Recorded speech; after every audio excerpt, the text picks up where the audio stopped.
Hola, bienvenidos al programa. Esto es el podcast Cultura y Negociación. Es un programa del SIAC. Gracias por acompañarnos. Quiero comenzar saludándolos y agradeciendo al doctor Aníbal Sierralta Ríos, que nos ha hecho llegar esta publicación que está en preventa, está por salir al mercado y que quiero presentarles. Liminares sobre desjudicialización de los conflictos.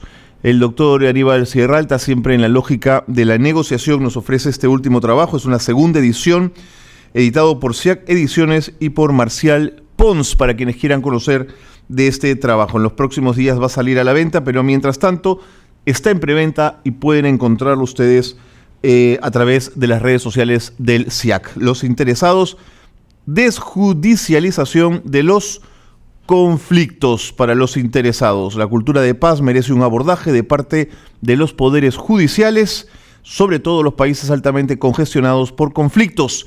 Es algo de lo que habla Aníbal Sierralta Ríos en este trabajo. Muy recomendable. Bueno, nos metemos en otros asuntos. América Latina, desde los años 60 en adelante, ha tenido sus estados que enfrentar el problema de la subversión, de diferentes ángulos, de diferentes espacios, con diferentes motivaciones. En algunos casos, esa subversión fue aplastada por el Estado.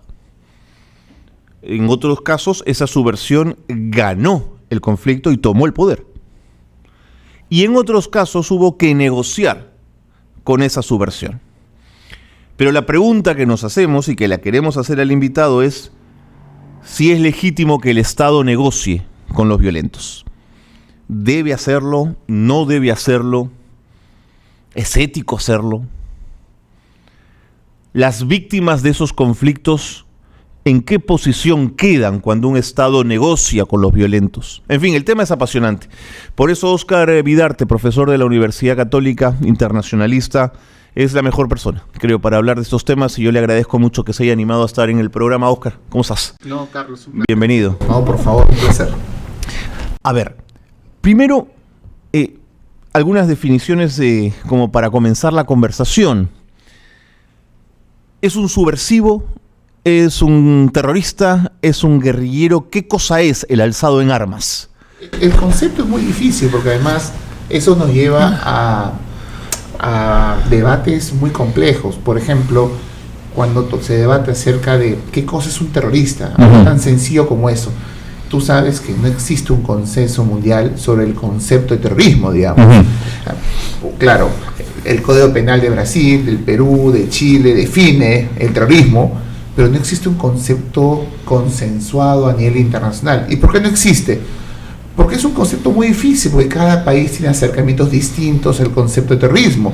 Por ejemplo, hay países como Estados Unidos que se niegan a aceptar el terrorismo de Estado. Por ejemplo, cuando la Corte Interamericana de Derechos Humanos y la Corte Europea de Derechos Humanos acepta el concepto de terrorismo de Estado. Israel tampoco lo acepta, por ejemplo.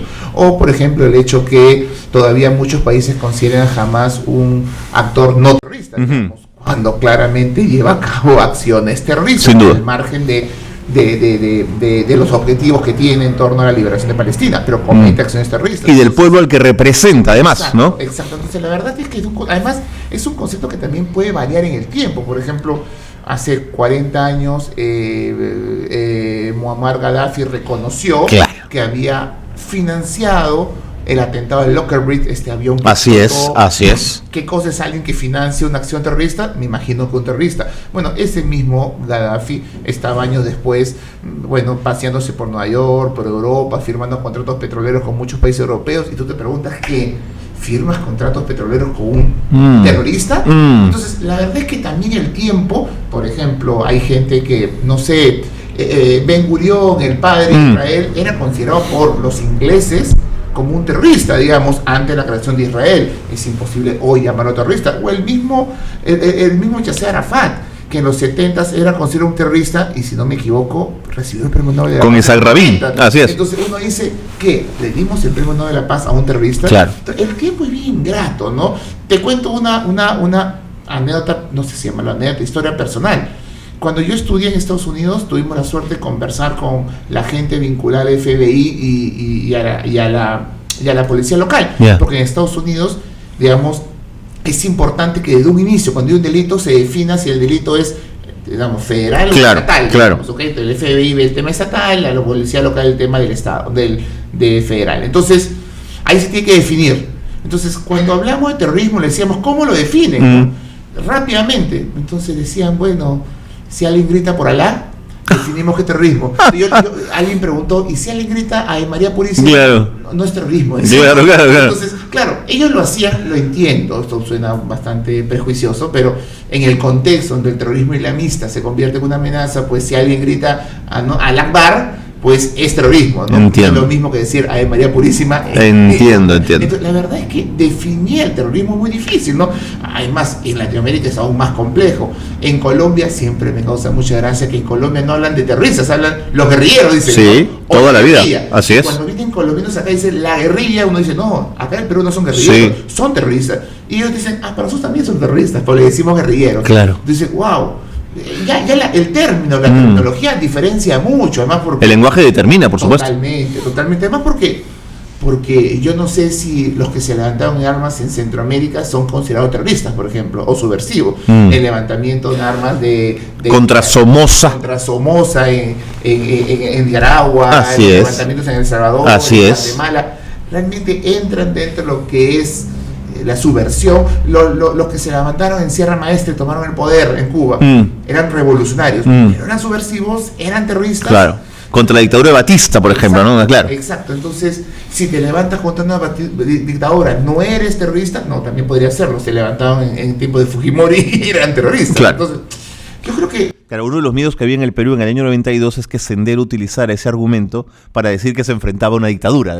Claro. Entonces, la verdad es que cada caso es muy particular, ¿no?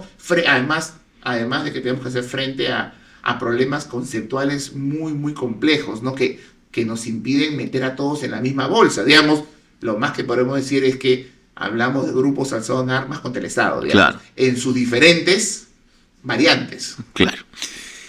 Pero cuando el alzado en armas, digamos, va tomando poder o va tomando territorios, o va armando ejércitos, ¿no? Ejércitos populares, la gente se va sumando y el Estado comienza a ver aquí una preocupación.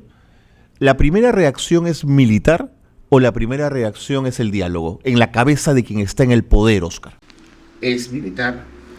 El que está en el poder está viendo a alguien que está transgrediendo la norma. Y frente a la transgresión de la norma, tú lo primero que tienes que es obligar que cumpla la norma. En tanto que el Estado es el único que tiene el monopolio del uso de la fuerza. El monopolio de la coerción, del uso de la fuerza. Entonces tiene que, como obligación, restablecer rápidamente pues el orden. Entonces lo primero que surge es la fuerza. El diálogo es un mecanismo siempre importante, yo siempre he dicho, en términos principistas, en términos muy ideales, pues el diálogo siempre debe ser el mejor camino, pero hay circunstancias, hay que entender el diálogo en el contexto, es decir, ¿cómo vas a pedir diálogo en un contexto, un enfrentamiento en donde una parte está ganándole a la otra? Claro. Ahí no surge el diálogo, ¿no? O el diálogo que surja después de graves atentados. Entonces, por ejemplo, ¿cómo le puedes pedir el diálogo a Estados Unidos con los talibán que apoyaban a Al Qaeda después del 11 de septiembre?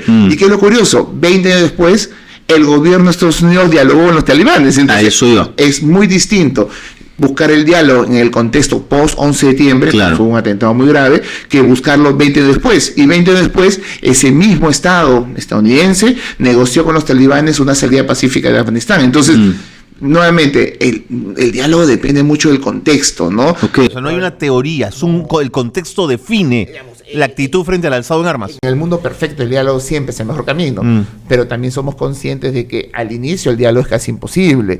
Cuando una de las partes va ganando es casi imposible. Cuando han habido atentados muy fuertes es casi imposible, pero siempre hay que intentar la solución del diálogo. ¿Hubiese sido razonable en la espiral de violencia de Sendero a mediados de los 80 intentar dialogar con Sendero? Yo creo que era muy difícil porque Sendero no pretendía el diálogo. Es decir, quien ha leído un poquito sobre Sendero y conoce Sendero sola era un movimiento bastante dogmático que solamente entendía la destrucción del Estado. Y cualquier cosa que apoyase al Estado, pues ellos estaban en contra. Por ejemplo, ellos siempre estuvieron en contra de la huelga que puede ser una herramienta aprovechada por grupos de izquierda. Sendero estaba en contra de las huelgas, porque entendía que la huelga era una herramienta, reaccionaria, una herramienta creada por el Estado, claro, y que permitía que el Estado siga existiendo. Claro. Ellos buscaban destruir el Estado y construir algo nuevo. Pero sí hablaron ya vencidos. Sí, ¿no? Bueno, ahí ya necesitaban hablar, digamos. Derrotados sí se habla, ¿no? Es otra situación, claro, ¿no? Pero, digamos, pensar en un escenario de diálogo con Sendero, más bien, se hubiera podido la pregunta, un escenario de diálogo con la MRTA, que era totalmente distinto. Quizá. Yo creo que era más posible, pero en el contexto de los 90s, al final MRTA, Sendero, todos eran terroristas, ¿no? Sí, pues. Entonces, y era muy difícil plantearse un escenario así. Pero yo creo que con el MRTA en un mundo distinto, probablemente se podría haber establecido algún canal de diálogo con el MRTA. Con Sendero creo que era imposible. Hay otras experiencias donde los grupos alzados en armas deciden tener un brazo legal que es de alguna manera el que habla por ellos, porque los otros o están en el monte, o están escondidos, o están en la clandestinidad. Terminado el conflicto, hay sociedades que son más permeables a incorporarlos al debate político. ETA se disuelve, pero tiene su representante Bildu en el Congreso. El IRA se disuelve y el Sinn Féin tiene su representación parlamentaria. ¿En América Latina esa experiencia funciona o no funciona, Oscar? Bueno, el caso más cercano es el caso colombiano. El caso colombiano. ¿No? En cual, el Perú es impensable, ¿no? No, es impensable. Es que yo creo que también los resultados, me parece que por ahí podemos comenzar mejor. Los resultados de una negociación también van a depender mucho, ¿no? Y yo siempre resalto el mejor resultado o el resultado más loable, más rescatable es Centroamérica, ¿no? Okay. Me parece que es un caso espectacular. Después de una guerra sangrienta, con genocidios de por medio, con el papel de Estados Unidos evitándolo, con presión internacional del grupo de contadores, del grupo de apoyo a contadora, con el papel de algunos personajes que fueron claves. Después de todo eso, se logró un acuerdo que de alguna manera pacificó de golpe todo Centroamérica, los 90s. Ahí también hay que hablar del papel del embajador Javier Pérez Cuellar, que también fue un papel importante. Señor. Yo creo que había un desgaste de años de guerra. Es muy complejo. ¿No es cierto? Había miles de muertos. Complejo. Pero en cambio, por ejemplo, el caso colombiano es totalmente distinto. Sí. Porque el caso colombiano hay que ponerle unas dosis también de narcotráfico. Es verdad. Y eso cambia por completo el panorama. Pero ¿no? Colombia no había ganado esa guerra, Oscar. No, y era más larga. Y era mucho más desgastante, más larga, un genocidio con violación de derechos humanos. Y además con procesos de paz fallidos anteriores. Sí, señor. Porque el 82 hubo un intento de proceso de paz durante el gobierno de Betancourt, medianamente fallido, que implicó la incorporación de mucha gente de la FARC a la vía legal. Esa fue pues la Unión Patriótica. Si hay intento de diálogo entonces con los alzados en armas. Claro, y acuérdate que después del 82 todos esos alzados en armas se convirtieron en la Unión Patriótica. Sí, pues. ¿Y qué pasó con la Unión Patriótica? Los exterminaron, ¿no? Y ahora vemos que de alguna otra manera también medianamente obligado, digamos, los acuerdos han implicado que la FARC tenga algún tipo de presencia en el Parlamento, digamos, o que en el acuerdo de paz llevó a que tuvieran algún tipo de presencia. Pero vamos a ver si eso se consolida. Lo cierto es que la FARC no existen, pero lo que existen son las disidencias de la FARC, que lo que han hecho es continuar el negocio del narcotráfico, ¿no? Continuar el negocio del narcotráfico. Así que yo creo que cada escenario es distinto, ¿no? Y depende de las consideraciones del conflicto, ¿no? Porque yo creo que en el fondo la FARC, al margen de haber logrado cierta representación, ¿ok? La pregunta es, ¿qué tanto la FARC realmente estaban peleando por tomar el poder? Y yo creo que ya se habían larvado en otra situación, digamos. Ya están más vinculados al negocio del narcotráfico, otra cosa. En cambio, creo que en Centroamérica sí estamos hablando de organizaciones y grupos que querían jugar un papel político importante, ¿no? La pregunta es, en otros escenarios como el Perú u otros, los grupos alzados en armas, guerrilleros, terroristas, como le queramos llamar, dependiendo del caso, tienen la voluntad de querer jugar un juego político, ¿no? Y participar de lo que son las reglas de la democracia. Es otra pregunta. O sea, ¿se van a jugar de verdad por un sistema democrático? ¿Tú sientes que no? Yo creo que depende de cada caso. En el Perú era imposible, ¿no? Era imposible. Era imposible. De acuerdo. En esa misma línea, Oscar, cuando el Estado negocia con los alzados en armas, ¿traiciona a las víctimas de ese conflicto? A los muertos de esos guerrilleros, de esos terroristas, de esos subversivos, cuando las familias de quienes han sido asesinados ven a ese Estado conversando con un Marulanda o con toda esta gente, ¿Se sienten traicionados? A ver, hay dos cosas ahí. La primera es que lo que estamos priorizando son objetivos mayores. Estamos priorizando el hecho que no hayan más muertos. Es decir, eso es lo primero. Es verdad. Eso es verdad. No queremos más muertos. No queremos más muertos. Claro. Tenemos muertos, pero no queremos más muertos. Ajá. Y somos conscientes que tenemos que tomar todos los caminos que sean necesarios, incluso el diálogo, que es muy complejo, muy difícil, de gente que se ha matado. Diálogo que sea también, ojo, entre estados. Los estados también dialogan. En las guerras, los estados también se matan y llegan a acuerdos, digamos, ¿ok? Solamente para señalar. Entonces, eso es lo primero. Es un diálogo entre iguales. Sí, es distinto. Entonces, el primero es que hay un bien mayor. Ya. Que hay que preservar. Y el segundo, creo que este tipo de negociaciones no deben desconocer, que creo que en Colombia se trató de hacer, pues elementos fundamentales, es decir, justicia, verdad y reparación, es decir, palabras que son tan difíciles, es decir, un proceso de negociación no puede ser sinónimo de impunidad. De hecho. Se deben buscar mecanismos para que esas personas que vieron a sus hijos, a sus parientes asesinados, secuestrados o desaparecidos, conozcan, uno, la verdad, que hayan mecanismos de justicia que se adecúen a la negociación, y tres, hayan mecanismos de reparación también. Entonces, una negociación no puede ser sinónimo de impunidad. Y cuando es sinónimo de impunidad, creo que ahí sí, las víctimas tienen todo el derecho a reclamar. De acuerdo. ¿Y por qué hay sectores en el Estado que les cuesta entender que aquellos uniformados que fueron al frente a defender a ese Estado democrático y que cometieron abusos a los derechos humanos tienen que ser juzgados por los hechos cometidos? ¿Por qué les cuesta entender que violentaron el uniforme, que violaron los acuerdos por los cuales se comprometieron a defender a esa democracia por la que peleaban? Sí, es muy difícil esa pregunta, ¿no? Es meternos en la cabeza de los militares muchas veces, y yo creo que más que un espíritu de cuerpo es más complejo que eso. Yo creo que desde mi perspectiva lo que ellos sienten es que los terroristas nos llevaron a un conflicto y ahora somos nosotros los responsables, ¿no? Nos llevaron a una situación extrema donde se toman decisiones extremas, muchas de las cuales no nos gustan, pero se toman esas decisiones y al final nosotros estamos en el mismo lugar de los enjuiciados. Es decir, al final el terrorista que cometió lo que cometió está al mismo nivel que nosotros, ¿no? Entonces yo creo que en los sectores castrenses que participaron del conflicto hay esta sensación: nosotros no somos igual que los terroristas, no es justo que nos traten igual, no es justo que nos consideren lo mismo, nosotros no comenzamos el conflicto, nosotros no iniciamos eso, nosotros no tenemos la misma responsabilidad que ellos. Entonces ellos sienten que, y por ahí va un poco el problema, que ellos sienten que son igual de considerados, es decir, pero lamentablemente la ley es así: el que mata es asesino, sea terrorista y sea militar. Es decir, la ley es así, no es que haya un asesino que es mejor que otro, la lógica de nosotros matamos menos no funciona, digamos. Pues. Entonces, yo creo que hay mucho de eso, ¿no? Del no nos entendieron, tú no estuviste ahí para saber lo que nosotros hicimos y la expresión que teníamos, podíamos morir en cualquier momento y te defendimos, y tú además ahora me quieres enjuiciar. Todas estas narrativas que, digamos, también hay que entenderlas, ¿ok?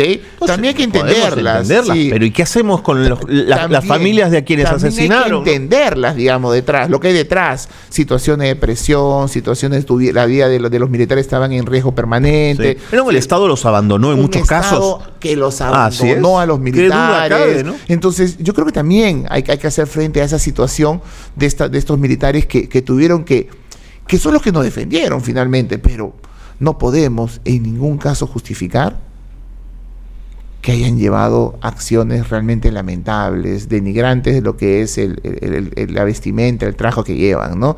Porque eso no puede justificar violaciones de personas, asesinatos, desapariciones, no se puede, ¿no? Matanzas colectivas, eso no se puede justificar. De acuerdo. Ahora, ¿en qué momento en América Latina, por qué en América Latina hemos tenido tanto de esto? ¿Es Cuba y el 68? ¿Es Estados Unidos y la CIA que ajustó y presionó tanto que la izquierda necesitaba también responder a esto? ¿Por qué en nuestro continente hemos tenido tanto de esa subversión y de esa guerrilla? ¿Qué país escapó de esto? Creo que en todos ha habido algo de... o sea, Chile que te cuento, Argentina Sí, claro. que te cuento, Brasil que te cuento, Ecuador, viva Alfaro carajo, en Venezuela... No sé si Panamá tuvo. Estoy pensando. ¿No? O sea, casi todos tuvieron guerrillas o grupos terroristas, Oscar. ¿Por qué? Yo creo que, a ver, en primer lugar, yo creo que no solamente fue un fenómeno latinoamericano, también hubo de esto mucho en el sudeste asiático. En África. En África. No fue un fenómeno solamente latinoamericano, y creo que es un fenómeno que se da mucho en lo que se llamaba antes el mundo en desarrollo o el tercer mundo, dentro del contexto de la Guerra Fría. Sí. El contexto de la Guerra Fría fue un contexto muy particular, y vemos actores desde Moscú y Beijing, en el caso peruano, que exportaron la revolución. Y que apretaban las clavijas mucho para que pasara eso, la ¿no? política exterior de China para Latinoamérica, por ejemplo, durante la década del 50 y 60, en los 70 comenzó a cambiar, ya con su reconocimiento y apertura al mundo. Pero 50 y 60 fue básicamente exportar la revolución china. Ellos creían que la revolución china podía ser en las condiciones de Latinoamérica, que eran muy parecidas para ellos. Donde las brechas de pobreza eran tan grandes. Y además donde había, lo más importante, donde había mucha intervención occidental. Es decir, la revolución china rompe con la intervención europea. Latinoamérica tenía mucho la intervención estadounidense. Totalmente. Entonces, las brechas sociales, la injusticia, la intervención extranjera. Latinoamérica ellos lo veían como un territorio muy parecido. Y ellos exportaron su revolución.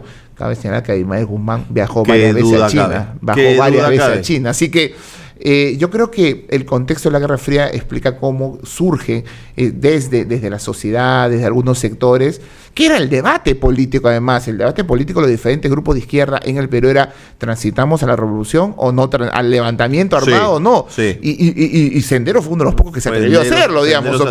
Es verdad. Pero ese era el debate, y ese debate no tenía respuesta en la izquierda. Ese debate, y de alguna manera deslegitimó a la izquierda en gran medida, ¿no? Entonces, y creo que ese debate estaba también en Brasil, estaba también en Chile, estaba también en otros países, estaba también en África. Entonces yo creo que, y en la región particularmente, había un ejemplo que era un buen ejemplo, digamos, Cuba.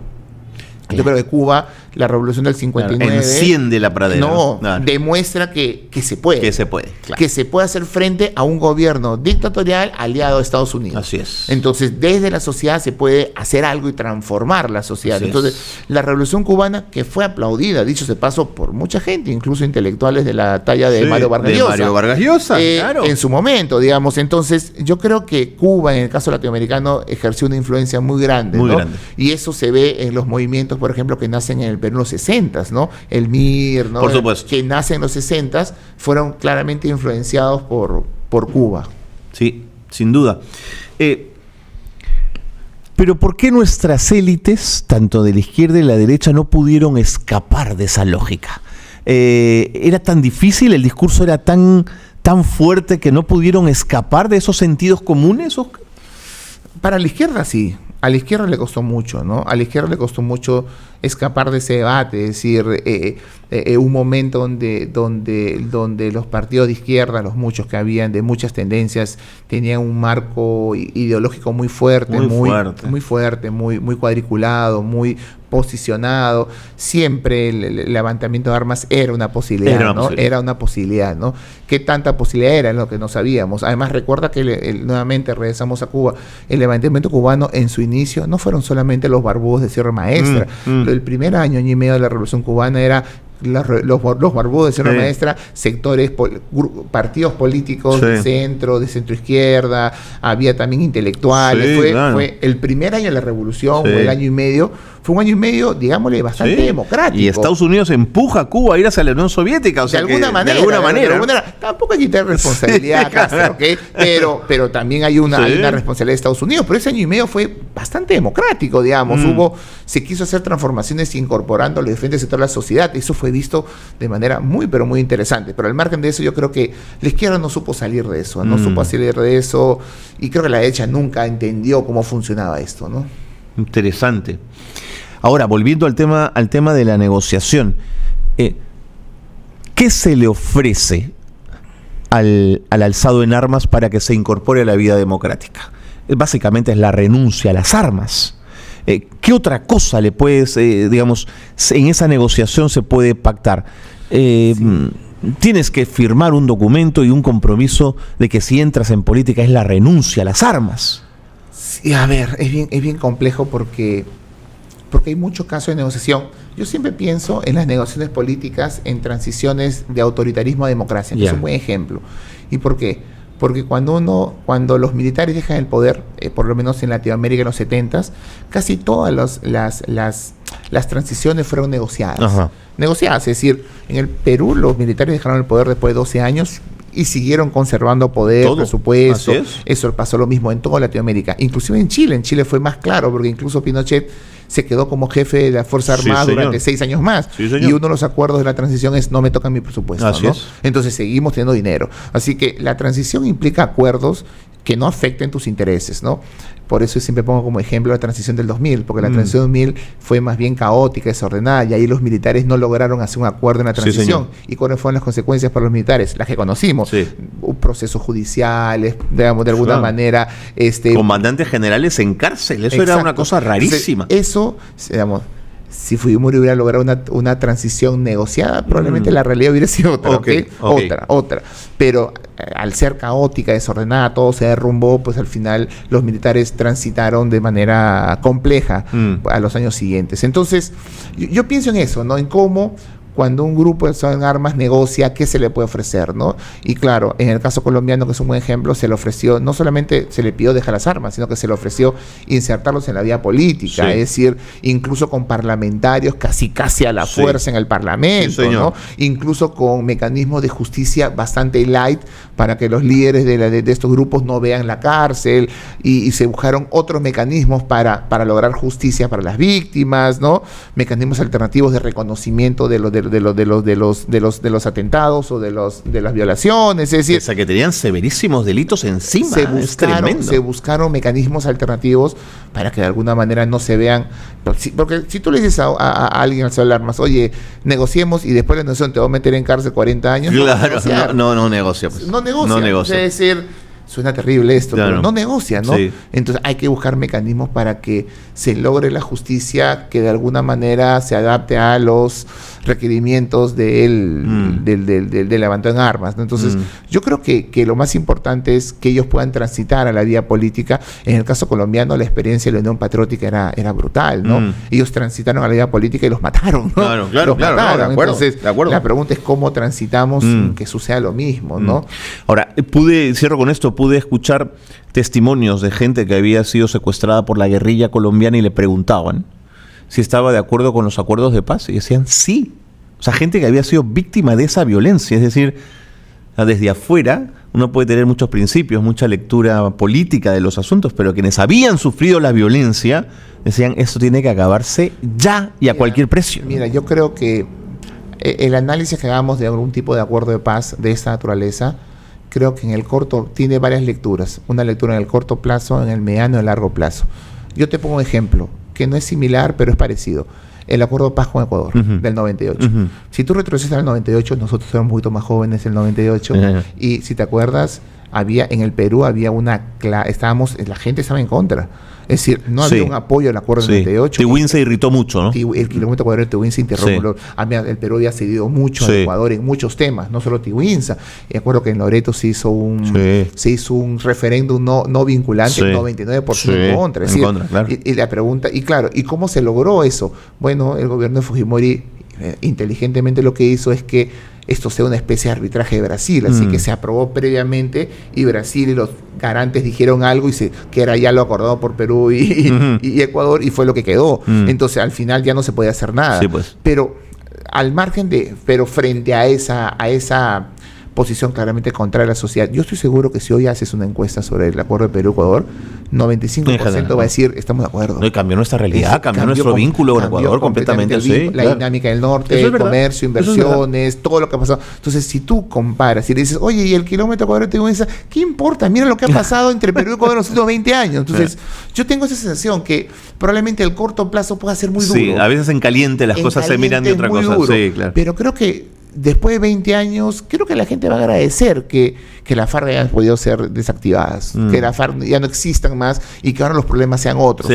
Hoy hablamos del ELN, de otros problemas. Oye, Oscar, interesantísimo haber conversado contigo. Muchas gracias. Y vente cuando quieras. No, Carlos. Para seguir conversando. No, cuando quieras. Estos temas a mí me encantan. Así que son interesantísimos. Gracias. Oscar Vidarte ha estado con nosotros en el programa. Nos vamos a la pausa, pero para seguir con más. Aquí, en Cultura y Negociación. No se vayan.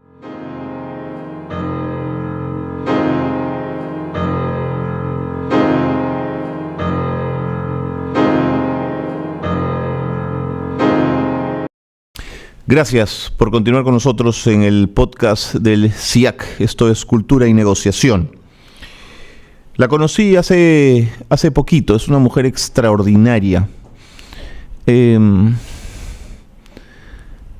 de las nuestras, pues. Una mujer con valentía, con coraje. De esas que cuando le quitan a una hija o a un hijo sale una rebeldía propia. Ella perdió a su hija joven, el terrorismo de Estado se la llevó y no dejó de luchar. E hizo de la lucha por la justicia, por la memoria, una razón de ser. Norma Méndez es la madre de Melissa Alfaro, una joven periodista que la dictadura fujimorista nos arrancó muy pronto. Ella está aquí, en el programa, para contarnos lo que significa enfrentar a una dictadura cruel y al terrorismo de Estado. Norma Méndez, bienvenida. Gracias. Gracias por estar con nosotros. Buenas tardes, gracias por la invitación. Norma, tengo 1000 preguntas que hacerle y probablemente el tiempo me quedará corto, así que comencemos. Adelante. Cuando Melissa comienza a trabajar en la revista Cambio, ¿usted sabía que Cambio era asociada, la ligaban, se decía que tenía vínculos con el MRTA o usted no sabía? No sabía realmente de la existencia del semanario Cambio. Okay. No sabía cuáles eran sus tendencias, ¿no?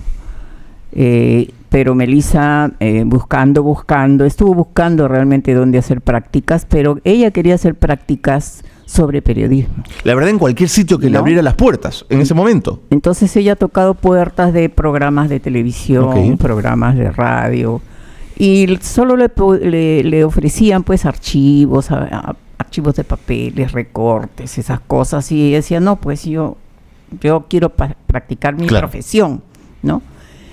Y llegó a este semanario por invitación de la misma escuela, porque la escuela publicaba en su pizarra, ¿no?, ofertas de trabajo. Las ofertas de trabajo, en qué entidades, ¿no?, estaban solicitando estudiantes para hacer sus prácticas.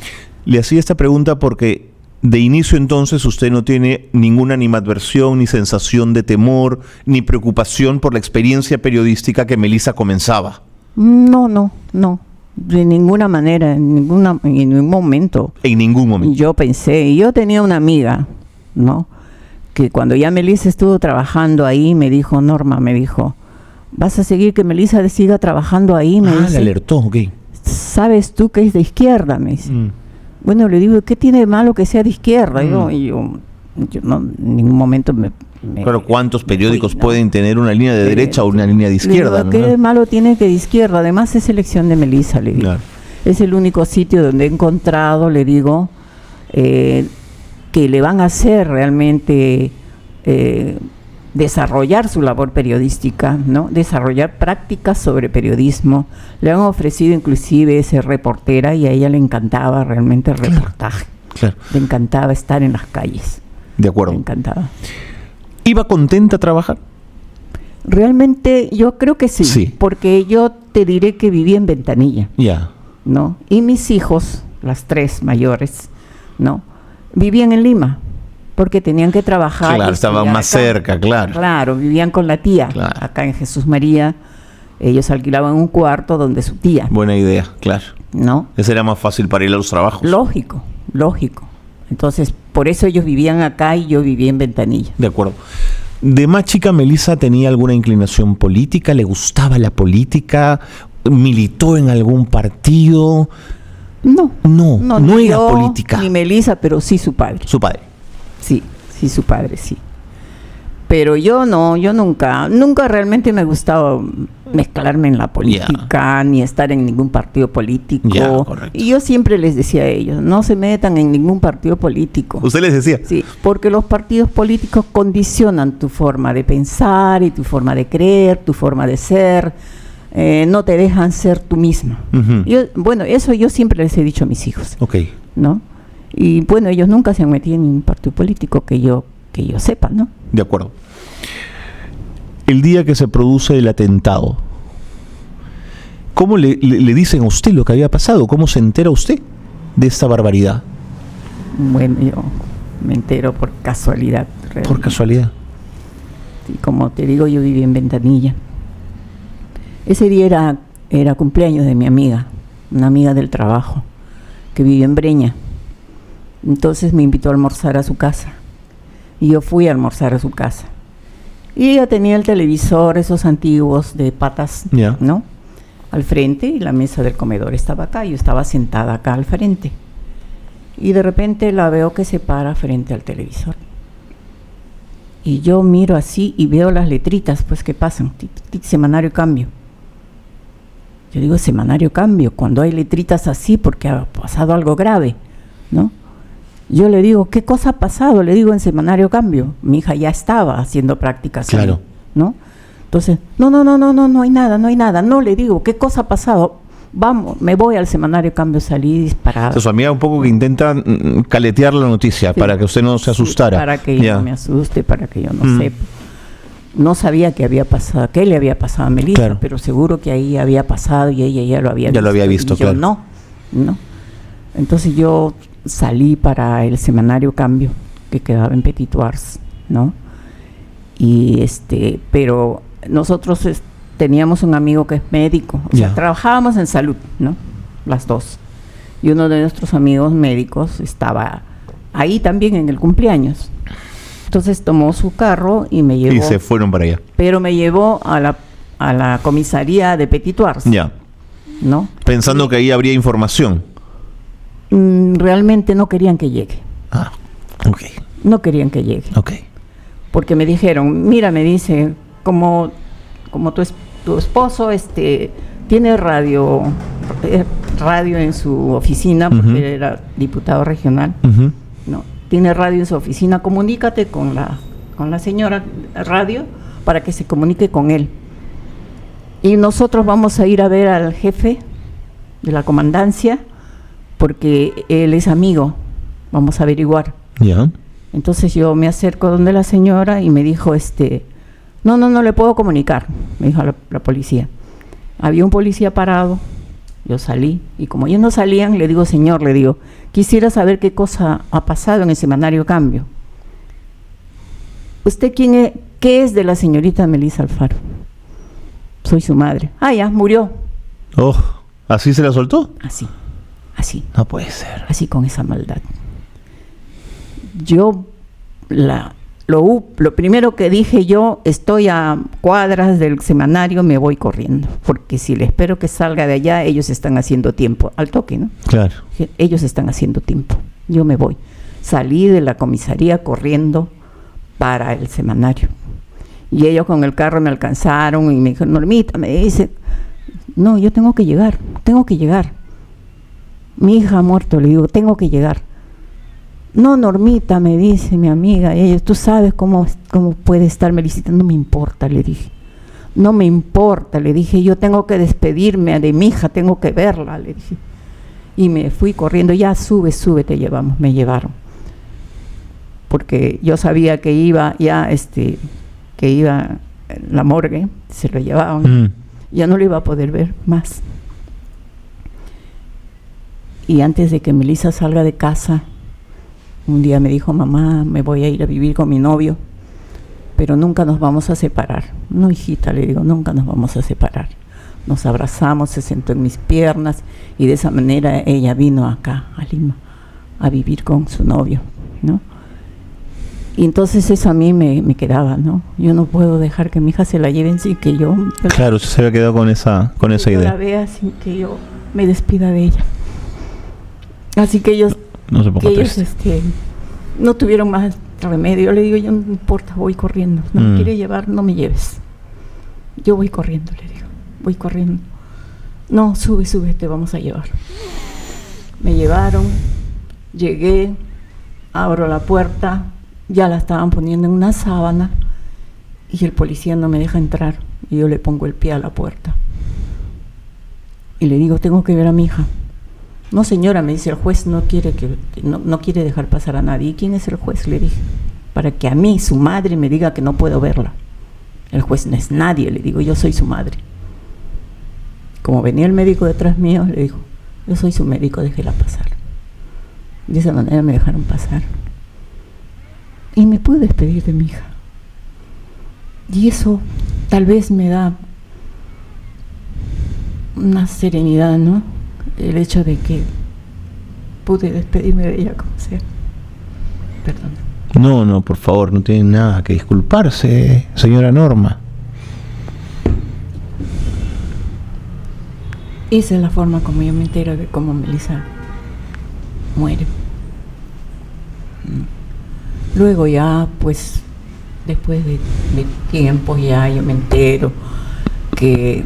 De cómo se había organizado todo. Eso, sino que ella había estado en el Congreso cubriendo noticias y que en ese momento yo decimos con el Carlos Arroyo, que era el director del periódico, iban a tener una entrevista ahí a las 2 de la tarde, ahí en el semanario. Y que a ellos era a quien ellos querían probablemente asesinar. Realmente se supone. Se supone que era así, claro. Porque era un periódico. Sí, pues. Era un periódico ¿cómo se llama? Ahorita no recuerdo. Era un periódico, o sea, un periodista que... Era la redacción de un periódico y ahí podía pues sí, caer cualquiera, ¿no? Entonces, ese día ellos no llegan. Y sabe que un día yo me encuentro con Jude Simmons. Ya. En una reunión y se acerca. Me dice, yo soy Jude Simmons. Usted sabe, me dice, que la bomba era para mí. Lo miré de frente y le dije, sí sabía. Nada más, cualquier cosa me dice, usted puede recurrir a mí. Pero nunca he recurrido a él para nada. Entiendo. Cierro este capítulo duro y doloroso para pasar al siguiente, no menos complejo, que es la búsqueda de justicia. ¿Cuándo empieza usted a darse cuenta que obtener justicia en el Perú, incluso para una víctima del Estado y de estas condiciones, es imposible o es tan difícil? Comenzamos a tener realmente cabal cuenta de lo que pasaba cuando Fujimori da el golpe de Estado. Okay. ¿No? Y que no sabíamos todavía sobre casos que habían, ¿no? Yo viví en Ventanilla, como te digo. Viví en Ventanilla, no había televisión ahí, no llegaban los periódicos, porque vivo en el 5º sector, en Antonio Moreno Cáceres. Al 5º sector no llegaba ni carro. Entiendo. Íbamos caminando, ¿no? Entonces estaba completamente incomunicada. Y cuando sucede lo de Melissa, yo estaba en la casa de mi amiga, que si no hubiera estado en la casa de mi amiga, quizás no se enteraba ese día. No sé cuándo me hubiera enterado, ¿no? De repente, cuando ya la habían enterrado. ¿No? Entonces, ¿cuál fue la pregunta? ¿Cómo empieza usted a percibir que no hay justicia, que eso se pone muy difícil? Inmediatamente, porque ya Fujimori había dado el golpe de Estado, ¿no? Ya sabíamos de muchas muertes que habían desde la época de Belaúnde, muchas muertes que había. Todas las violaciones a derechos humanos, se refiere usted. Violación de derechos humanos en el interior del país, ¿no? Como ya dije antes, los periódicos no te anunciaban esas cosas, no decían esas cosas, pero de todas maneras Melissa nos contaba, ¿no? Melissa nos contaba de eso. Entonces, ya perdió. No se preocupe, estamos conversando entre amigos. ¿Los tribunales comienzan a ser un espacio habitual para usted? ¿Usted hace seguimiento del caso judicial o lo deja en manos de los abogados? ¿Cómo hace usted esa parte? Al principio sí.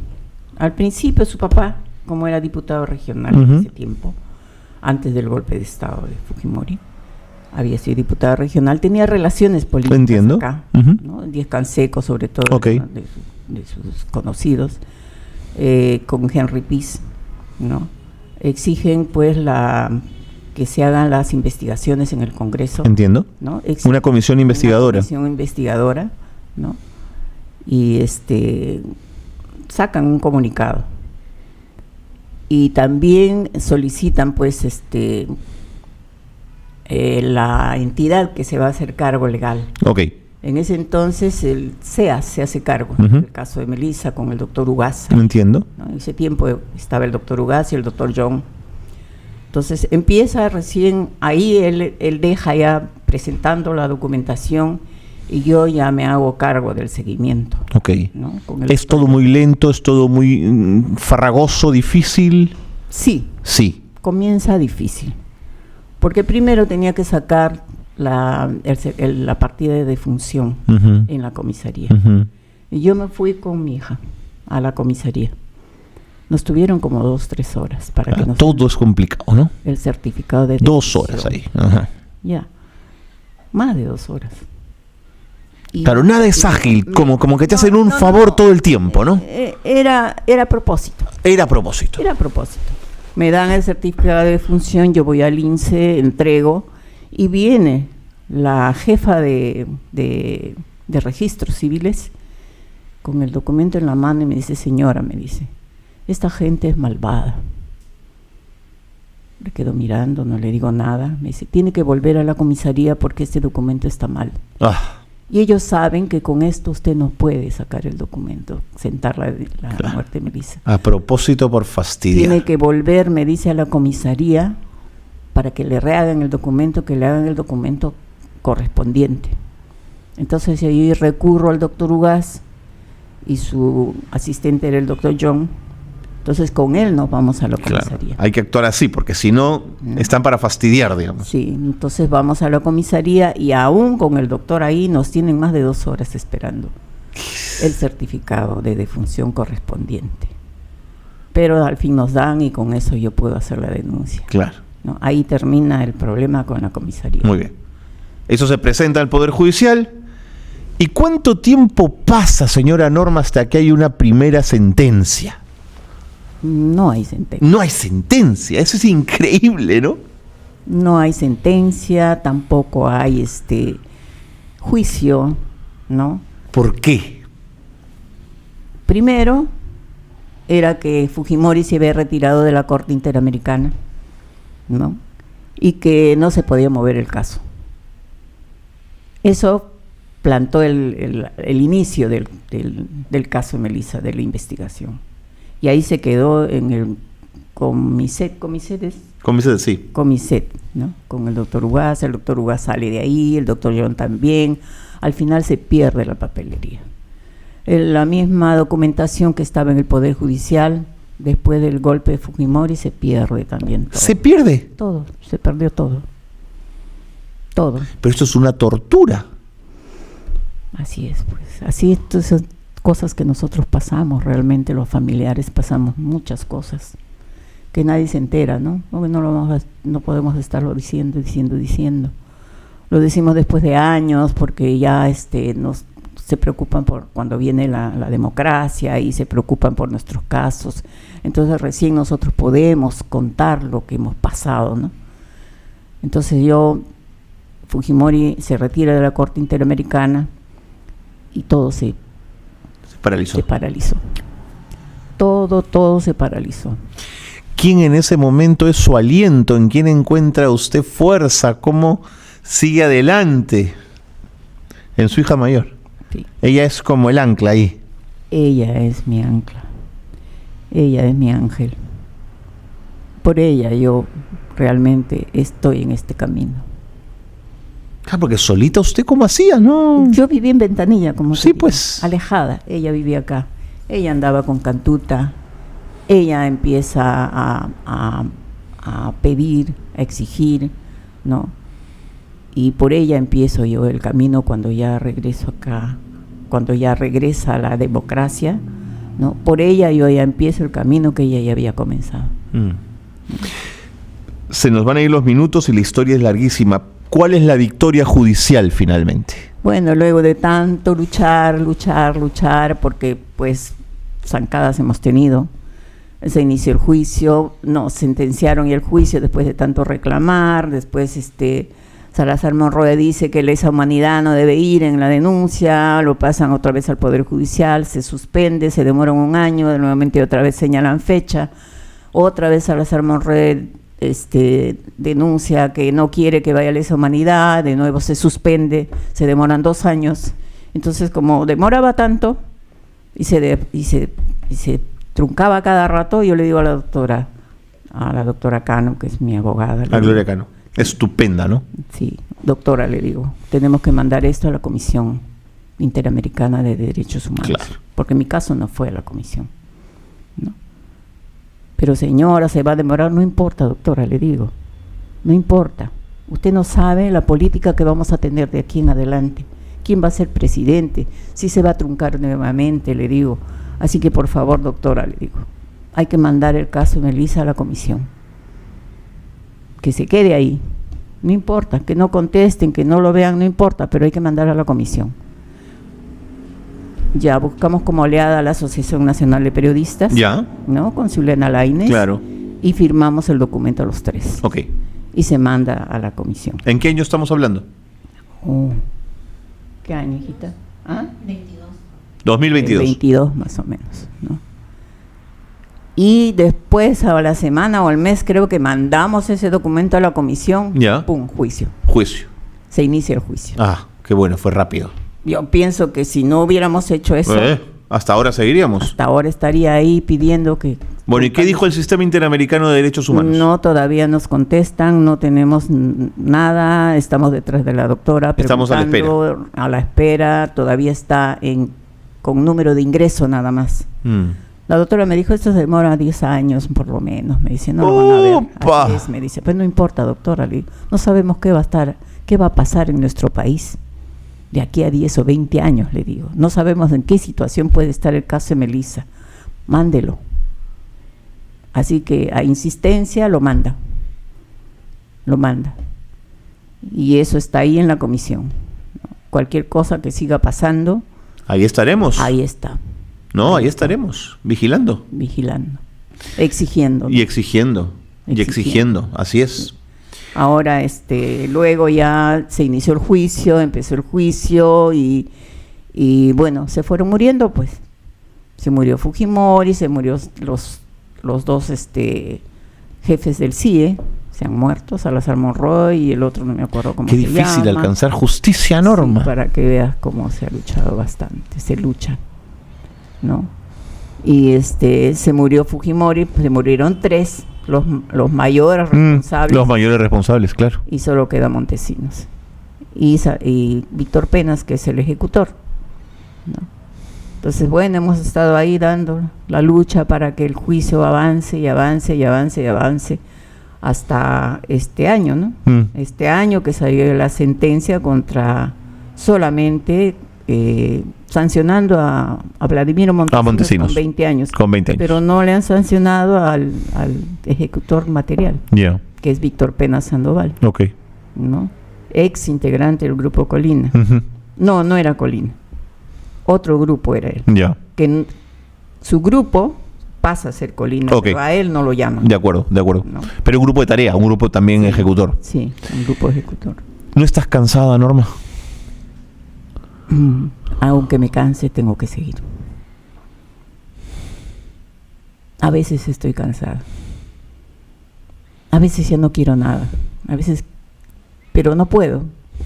Yo estoy en casa, cualquier cosa me hace recordar, me hace pensar, cualquier caso me carga, me llena, me duele, ¿no? Como decía el otro día, ¿no? Nosotros empezamos gracias a Carmencita Amaro, ¿no? Porque otra mujer valiente, ¿no? Me invitan a Cantuta, al juicio de Cantuta, y ya cumplía 17 años Melissa y nunca habíamos tocado el tema. Entonces le digo, Carmencita, quiero hacer acto de memoria de Melissa, ayúdame por favor. Ya me dijo inmediatamente, se unieron estudiantes de San Marcos, de la Católica, de Villarreal, formaron una coordinadora contra la impunidad, ¿no? Y con Carmencita, a la cabeza y empezamos. Ahí empezamos las acciones de memoria recién por Melissa después de muchísimos años. ¿No? Bueno, en este programa y con este periodista estamos tercos en esto, no nos vamos a aburrir, ¿no? Qué bueno. ¿De acuerdo? Nos tenemos que ir ya, pero quiero hacerte una última pregunta. ¿Sueñas con Melissa? ¿La ves? Cuando la sueñas, ¿cómo? Una vez la soñé. ¿Una vez? ¿Y en qué estaba? ¿Qué hacía? La verdad que solo vi su carita. Ya. Así sonrosada, sonriente. ¿Sonreía? Sí. Y yo le pregunto, no me acuerdo a quién. Le digo, ¿existe Dios? Y le hemos contado a un cura esto, ¿no? Ya. Y dice, ¿sonreía? Sí, sonreía. Entonces, bueno, ahí está, bien. Pues. Está bien.